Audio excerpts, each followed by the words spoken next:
Magandang araw sa inyo mga grade 10. Ako ang inyong guro sa edukasyon sa pagpapakatao 10, Ma'am Darlene V. De La Peña. At para pasimulan ang araw natin, tayo ay mananalangin. Panginoon, maraming salamat po sa ibinigay po ninyong pagkakataon upang kami ay matuto. Gawaran mo po kami ng isang bukas na isip upang maipasok namin ang mga itinuturo sa amin at maunawaan ang mga aralin na makakatulong sa amin sa pagtatagumpay sa buhay na ito. Amen. Pwede na tayo magpatuloy. At para sa ating checking of attendance, meron bang liban sa araw na ito? Okay, wala. Kung ganon, tayo nang magsimula. Handa na ba kayo? Okay, para sa ating class rules, first, let's start the day by being on time every time. Second, be kind and respectful to everyone. Third, work hard and do your best. Ang mga dapat namang ihanda bago magsimula ang klase, kunin na natin ang ating ballpen, sagutang papel, at self-learning module.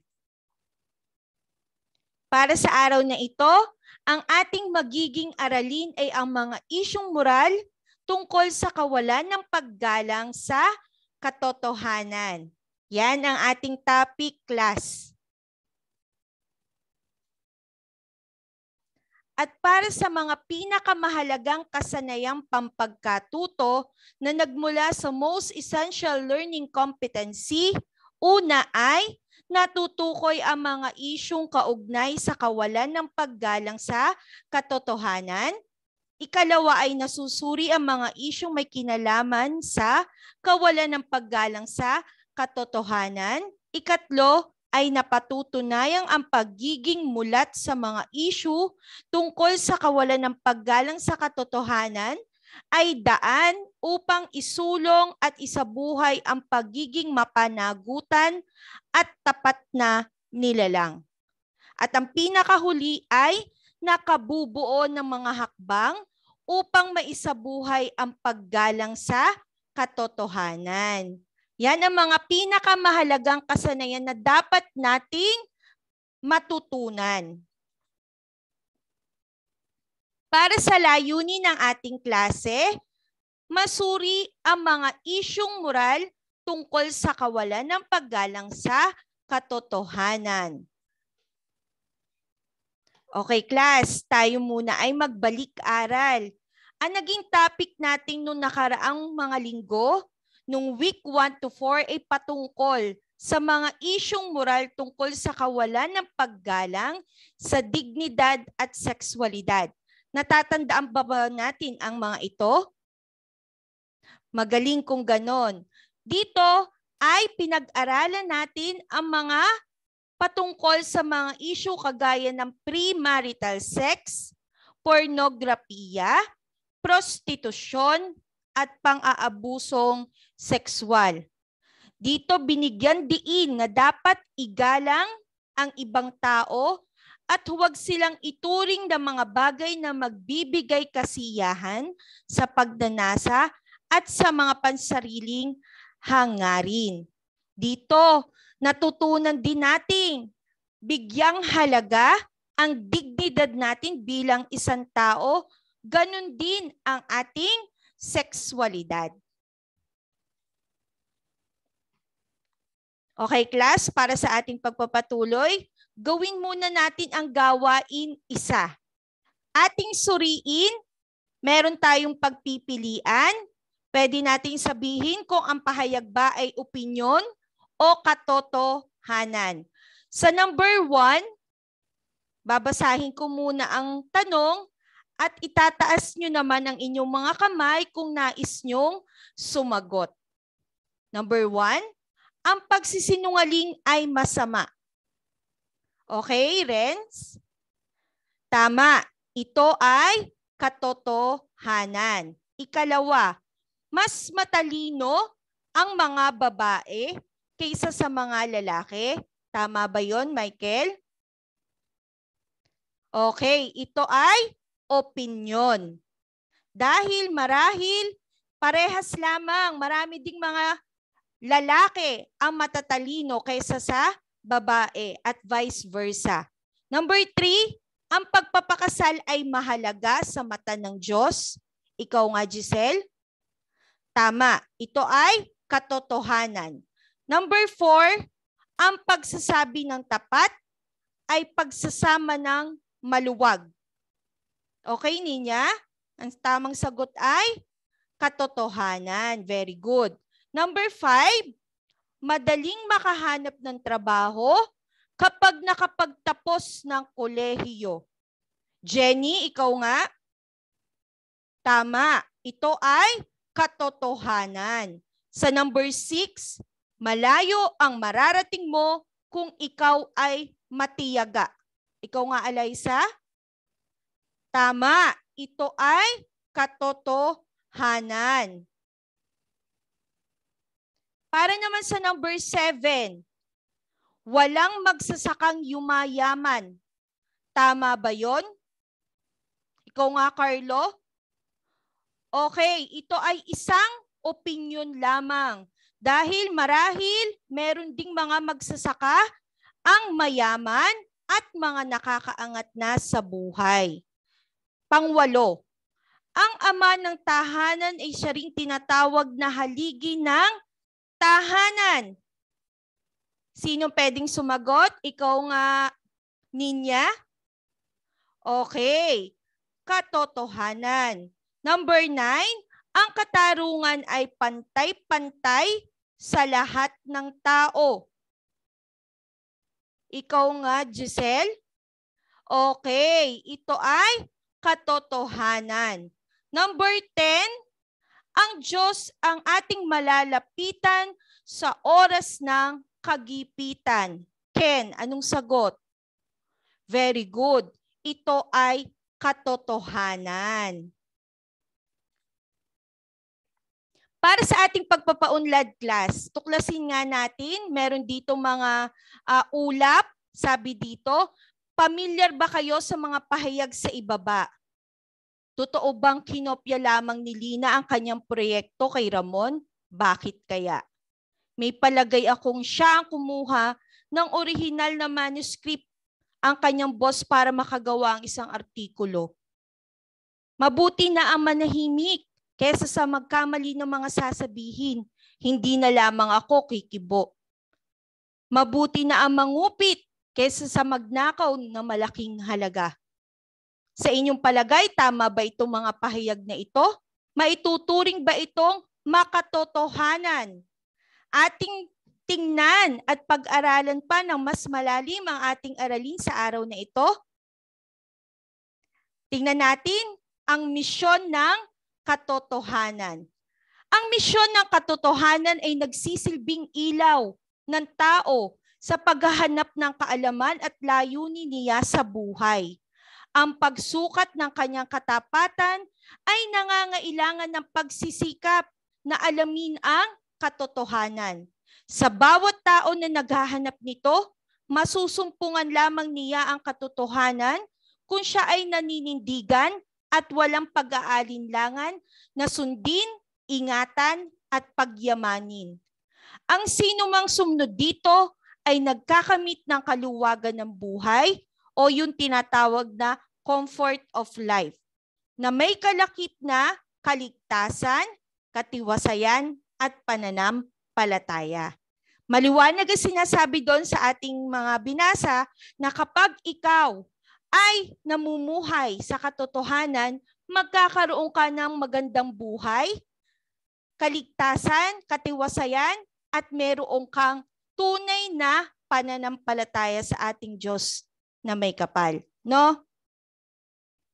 At ayon din kay Father Roque Ferriols, sabi niya, ang tahanan ng mga katoto, ibig sabihin may kasama ako na nakakakita o may katoto ako na nakakakita sa katotohanan. Ibig sabihin, ang tao ay nabubuhay ng hindi sa sarili lamang. Nandito tayo sa mundo, marami tayong kasama sa paligid natin na makakapagsabi kung totoo ang mga ginagawa natin, nakakasaksi sa lahat ng ginagawa natin. Sabi nga dito, may higit pa na mas nakakakita nito bukod sa tao. Nandyan ang ating Panginoong Diyos.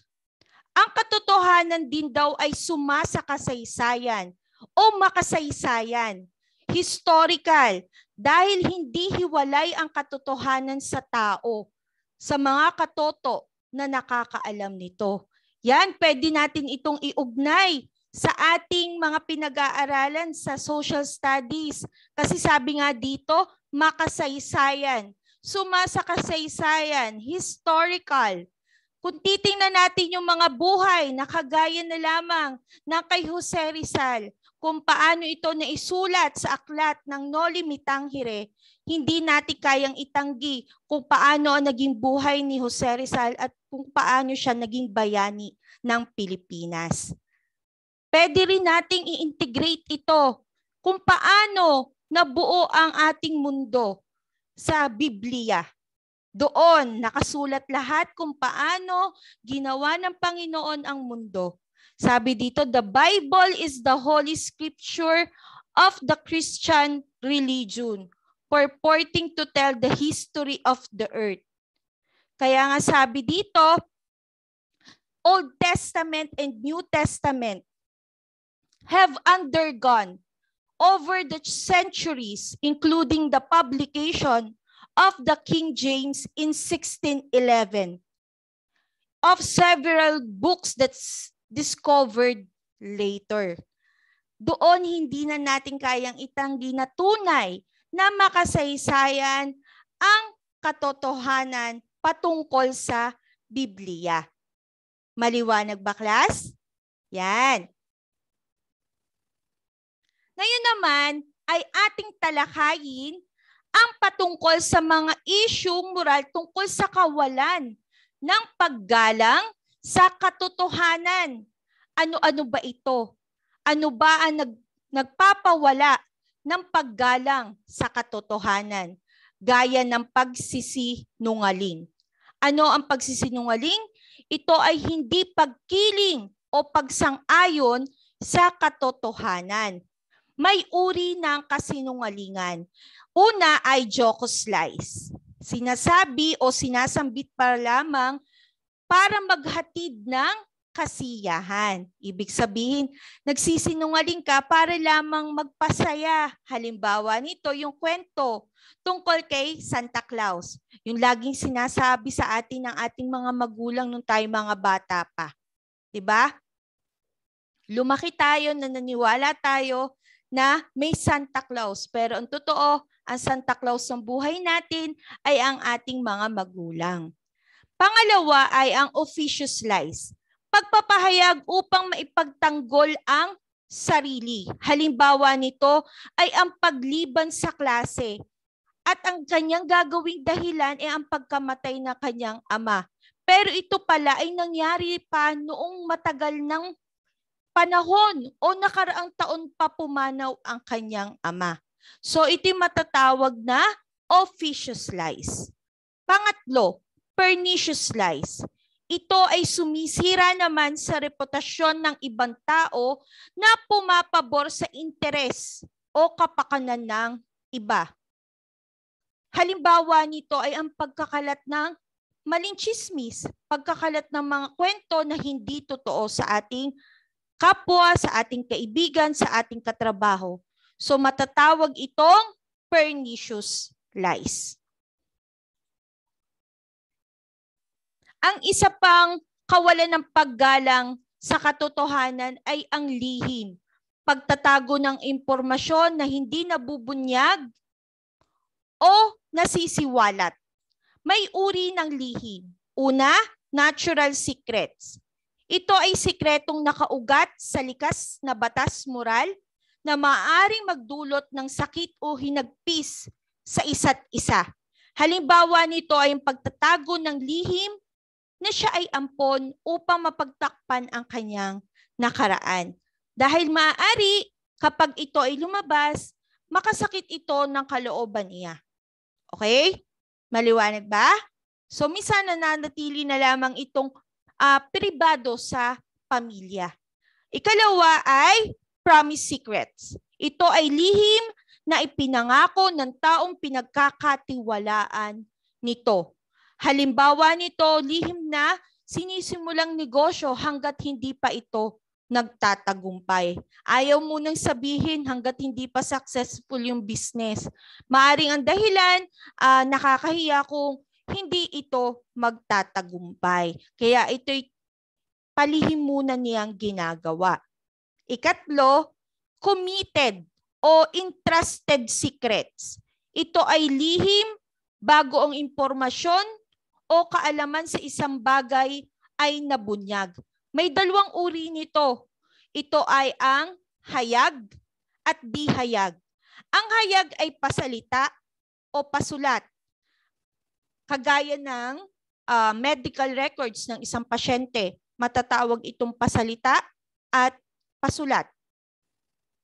Ito ay hindi ginagawang sabihin o ipagsabi ng kahit na sino dahil alam na ito ay personal na records ng pasyente. Pangalawa ay di hayag. Walang tiyak na pangakong sinabi. Halimbawa nito ay kaalaman na nakakakuha ang abogado sa isang social worker. Bilang isang abogado, bilang isang profesional ay maaaring makakuha siya ng impormasyon sa isang tao. Hindi man ito hayagang hinihingi, pero ito ay inililihim. Maliwanag ba? Okay, so tayo ay magpapatuloy.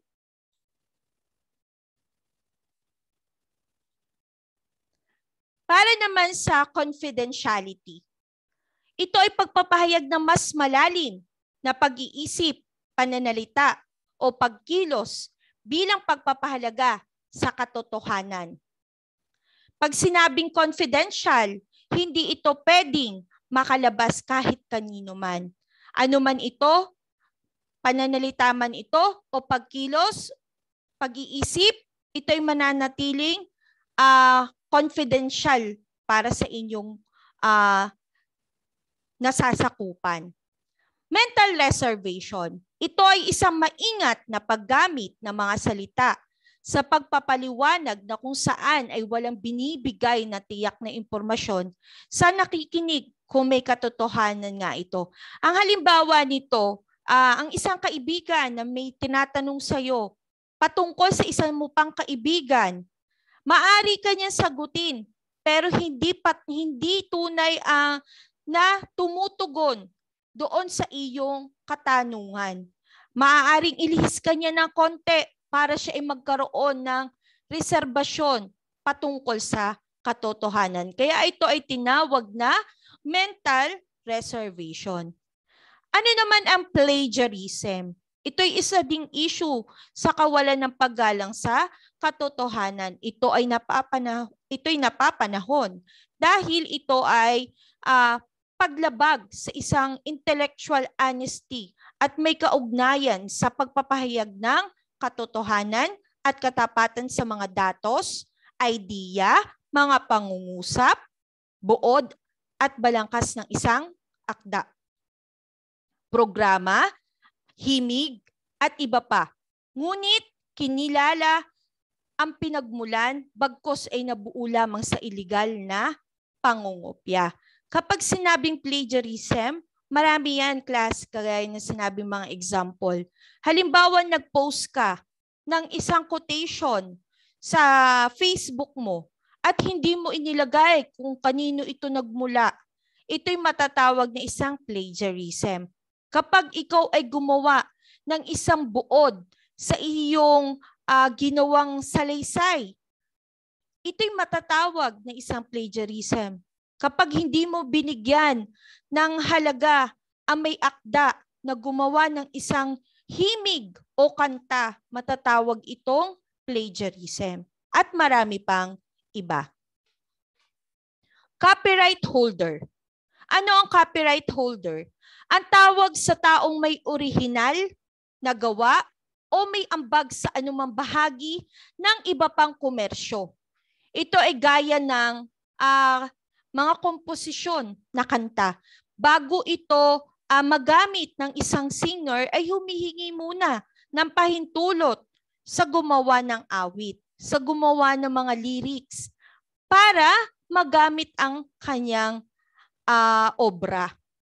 Dahil kung ito ay hindi hihingin ang permiso o hindi babayaran ang kanyang pagiging orihinal na gumawa ng ganitong kanta, ay hindi ito ito'y matatawag na paglabag sa batas dahil may tinatawag na copyright law. Ano naman ang intellectual piracy? Ang intellectual piracy ay ang paglabag sa pamamagitan ng pagpaparami, pagpapakalat, pagbabahagi, panggagaya, pagbuo ng bagong likha. Pag sinabing piracy, medyo familiar na marami sa atin. Ito ay patungkol halimbawa sa mga movies na napapanood natin sa mga sinihan. Kapag ito ay ipalabas na, maaari na rin itong lumabas sa bangketa. At ito ay mas nabibili sa murang halaga kaysa sa mga mall. At maaari din na hindi pa na ipapalabas sa sinihan, ay nakapag-produce na o nakapagpadami na ang mga namimirata ng ganitong mga bagay. Alamin natin kung bakit kaya o ano ba ang mga dahilan ng pagkahikayat sa piracy. Una ay ang presyo. Ang presyo ay kawalan ng kakayahang makabili dahil sa mataas sa presyo mula sa mga legal na establishmento. Mas mahal kasi sa mall kumpara sa mga nandyan lamang sa palengke, sa bangketa, sa mga nadadaan-daan na natin, mura dito. Pero maitutuling itong mali na sila ang ating bilhan kumpara doon sa mga nandoon sa mall dahil ito ay pinagbabawal sa batas. Ikalawa, kawalan ng mapagkukunan. Mas madali ang pag-aangkat sa ibang paraan tulad ng pag-access lamang sa internet o ibang website address. Dahil wala ka ng pinagpapaalaman, wala ka ng babayaran, kukuha ka lamang nito sa internet. Pero matatawag itong illegal. Dahil nga sa sinasabi nating na intellectual piracy. Pangatlo, kahusayan ng produkto. Ang produkto ay napapakinabangan at nakakatulong sa iba. Kapag kasi ganyan ang produkto, marami talaga ang tumatangkilik. Pero kailangan na hindi natin ito ginagawang hanap buhay kung mali ang ating paraan. Ikaapat, sistema at paraan ng pamimili. Ang komportabling paraan na mapadali ang transaksyon. Marami kasi sa atin mga kababayan ay nasa palengke, hindi na pumupunta sa mall. Lumalakad lang galing sa office, sa trabaho, makakakita ng may mag-aalok, bibili. Pero tandaan natin na ito ay hindi dapat natin tinatangkilik. Tangkilikin natin ang tama at kung ano ang legal. Panglima, anonymity. Ito ay napapadali ang pagkuha ng impormasyon at detalye mula sa nais na website ng isang copyright owner na hindi na kailangan ng anumang pagkakakilanlan o identification. Yun nga, madaling i-click, madaling ma-access, kaya nakakagawa at nakakapag-isip minsan ang mga ibang tao ng ganitong mga bagay. Ano naman ang prinsipyo ng fair use? Ang pagkakaroon ng limitasyon sa pagkuha ng anumang bahagi ng likha o kabuuang gawa ng author o manunulat sa kanyang pag-aari upang mapanatili ang kanyang karapatan at tamasahin ito. Hindi ibig sabihin na kumuha lamang ng kaunti o may limitasyon ka sa kinuha mong pag-aari ng iba o gawa ng isang original na gumawa na o author, ay matatawag itong tama. Ito ay hindi pa rin matatawag na bagay na pwede nating gawin. Ito ay may paglabag pa rin sa batas. Ano naman ang whistleblowing? Siguro pamilyar na sa inyo ang iba dahil ito ay minsan nang naging issue sa ating gobyerno. Sabi nga dito, ang ibig sabihin nito ay isang akto ng hayagang kilos ng pagsisiwalat mula sa tao na karaniwan ay empleyado ng gobyerno o pribadong organisasyon o korporasyon. Pag sinabing whistleblowing, merong whistleblower, no? Kung sino ang taong gustong magsabi ng katotohanan patungkol sa issue na yon. Halimbawa na lamang ang nangyaring pagpapakulong nung marami nang nagdaang taon kina Jinggoy Estrada at ganun din kay Bong Revilla dahil sa lumabas na issue sa kanila patungkol sa pork barrel. Ang maaari pa nating i-integrate sa lahat ng ito na piracy, plagiarism ay ang paggawa ng software piracy. Ito ay matatawag ding illegal copying dahil nagdi-distribute ka sa pamamagitan ng software at ito ay nagiging profitable or business sa ilan. Sabi nga dito, meron daw mga types of software piracy at ito ay ang shoplifting. Ito ay borrowing and installing a copy of a software application from a colleague. Ano pa? Ito yung client-server overuse. Installing more copies of the software that you have licenses for. Pangatlo, hard disk loading. Installing and selling unauthorized copy of software on refurbished or new computers. Pang-apat, counterfeiting, duplicating and selling copyrighted programs. Pang-lima, online piracy.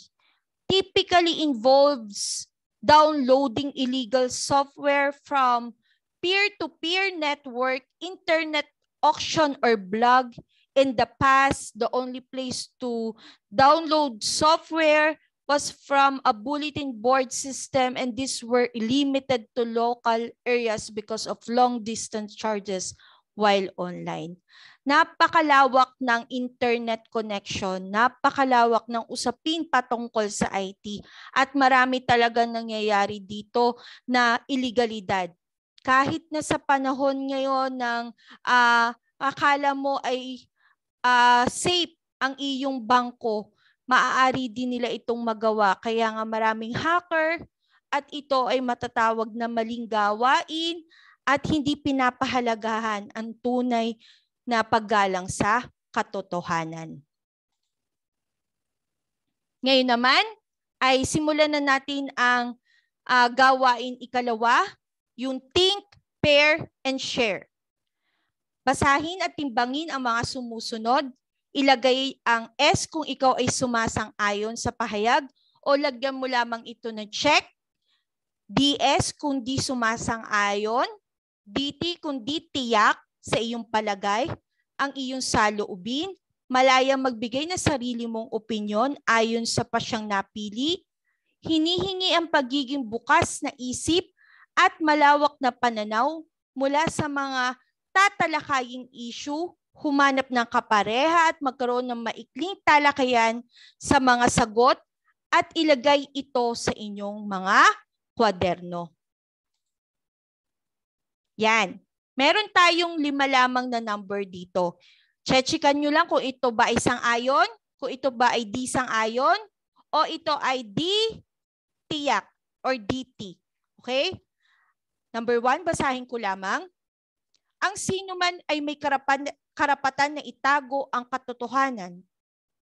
So ito ay nasa sa inyo kung ano ang inyong sagot base sa ating napag-aralan ngayon. Ikalawa, ang isang guro ay nagbigay ng mga special assignment sa kanyang mga mag-aaral upang magamit sa tinatapos niyang term paper sa masteral. Tulong na rin para sa kanya na mabawasan ang hirap sa paggawa nito. Ngunit lingid ito sa kaalaman ng mag-aaral niya. Ito ba sa iyo ay pagsang-ayon? Okay lang ba ito? Hindi ka ba dito sumasang-ayon o di tiyak? Ikatlo, ang mga sensitibong usapin tulad ng pagbubunyag ng mga lihim ay nararapat na pag-usapan ng bukas, may paggalang at pagmamalasakit sa nagpapahayag nito. Ikaapat, ang tagapagturo ay may moral na obligasyon na ingatan ang mga dokumento tulad ng kanilang academic records. Gayunpaman, maaari niya itong ipakita sa mga magulang kahit wala pang pahintulot sa anak nito.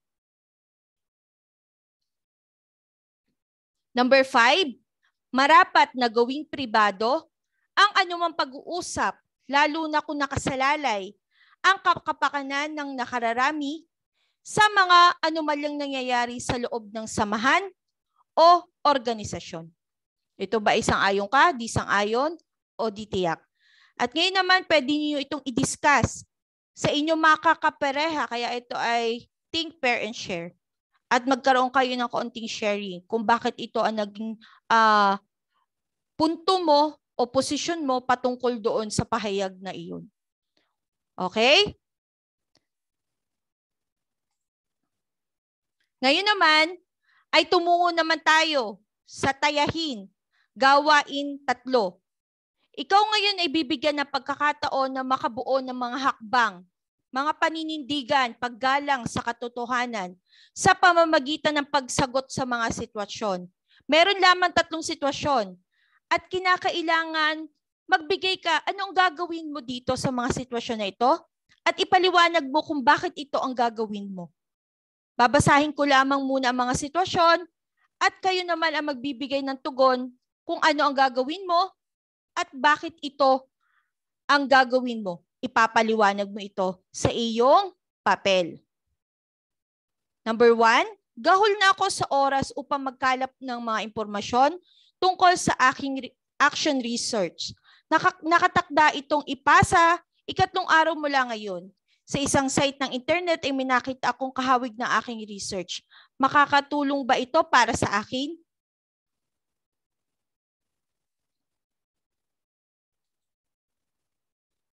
Para naman sa ikalawa, may paborito kang movie title na kasama na hinahangaan mong artista.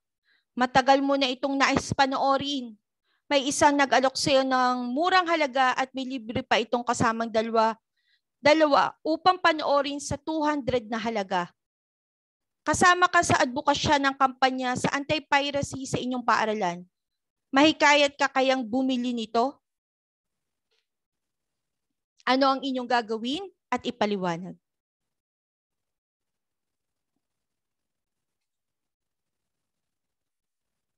At ikatlo, may isa kang kaopisina na madalas dumaraing ng tungkol sa ugali at sistema ng pamumuno ng inyong boss.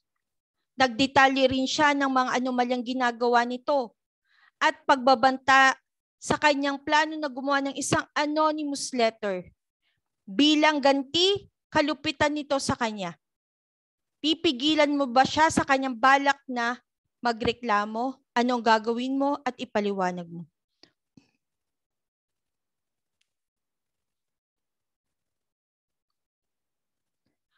Para sa mga makakatapos sa pagsasagot sa ating gawain na ito, ibabahagi ko ito sa ating klase at babasahin.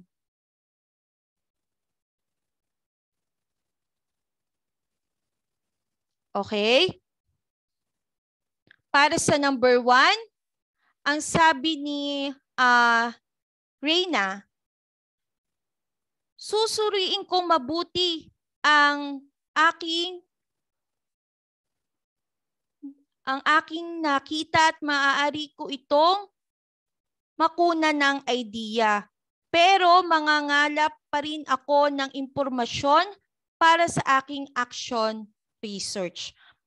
Okay, so maganda ang gagawin ni Rina. Para naman kay Luis sa ikalawang tanong, ang 200 ay singhalaga na ng pelikula sa sinihan. Kung bahagi ka ng isang advokasya ukol sa paglaban sa pamimirata, ikaw ay dapat magsilbing ehemplo sa kapwa. At ang kanyang paliwanag, kung nais nating makahikayat sa ating advokasya, tayo ang dapat manguna upang tayo ay tularan. Napakaganda ng sagot ni Luis Ramos.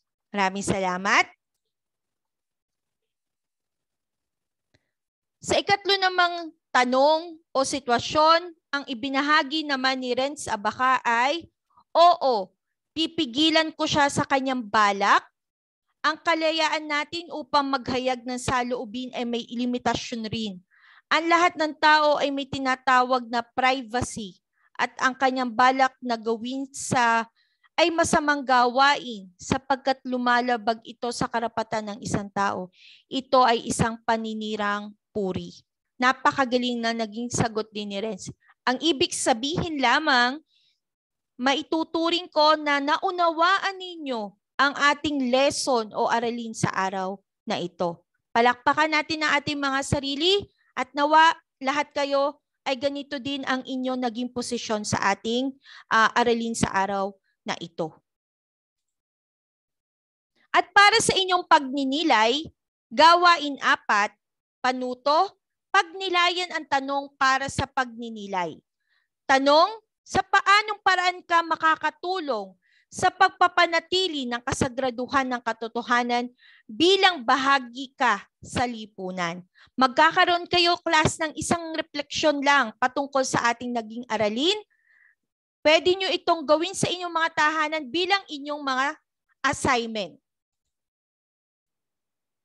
Ngayon naman, kumuha muna kayo ng papel para sagutan natin itong ating panghuling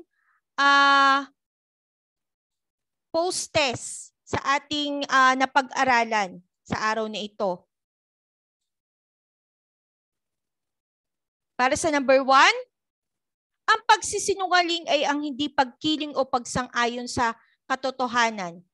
Itinuturing ding isang lason na humahadlang sa kaliwanagan ng isang bagay o sitwasyon. Anong patunay na ito'y natural na masama? Para sa pagpipilian, A, sapagkat ipinagkakait ang tunay na pangyayari. B, sapagkat inililihis ang katotohanan. C, sapagkat ito'y isang uri ng pandaraya. D, sapagkat ito'y sinasang-ayunan ang mali.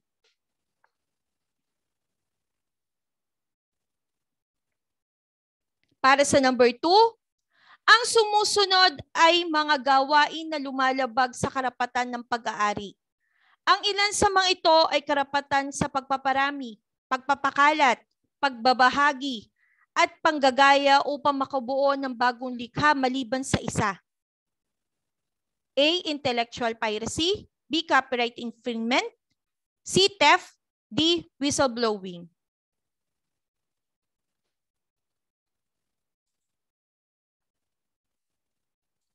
Para sa number 3, alin sa mga sumusunod ang tamang pahayag tungkol sa mental reservation? A, maingat na ibinibigay ang mga impormasyon sa tamang tao lamang. B, may karapatan ang naglalahad na manahimik at kimkimin ang mga impormasyon. C, walang pagpapahayag at di mapipilit para sa kapakanan ng taong pinoprotektahan. D, nagbibigay ng malawak na paliwanag at kahulugan sa maraming bagay upang ilayo ang tunay na katotohanan. Yan, sana natatandaan nyo pa ang ibig sabihin ng mental reservation, class. Number 4, si Lando ay dating bilanggo. Bahagi ng kanyang pagbabagong buhay ay ang kalimutan ang madilim niyang nakaraan. Dahil dito, itinago niya ang karanasang ito sa kumpanyang kanyang pinaglilingkuran sa kasalukuyan. Sa iyong palagay, may karapatan ba siyang itago ang katotohanan? A, meron dahil siya ay responsable rito. B, meron dahil may alam siya rito. C, meron dahil sa kahihiyang ibinigay nito sa kanya. At letter D, meron dahil lahat ay may karapatang magbago.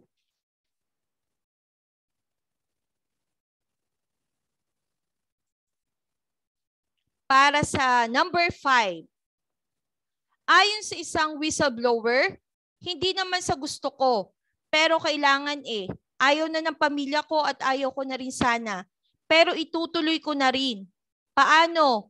Pinaninindigan ng whistleblower ang kanyang pakikibaka para sa katotohanan. A, mula sa suporta ng mga nagtitiwala sa kanya. B, mula sa dikta ng kanyang konsensya. C, mula sa kanyang tungkulin at obligasyon sa pamilya at bayan. At letter D, mula sa di makatotohanang akusasyon sa kanya.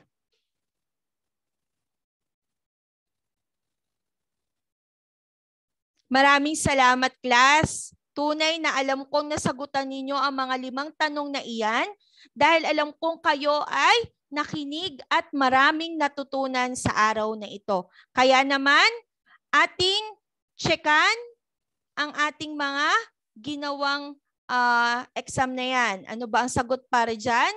Number 1, ito ay letter C, sapagkat ito ay isang uri ng pandaraya.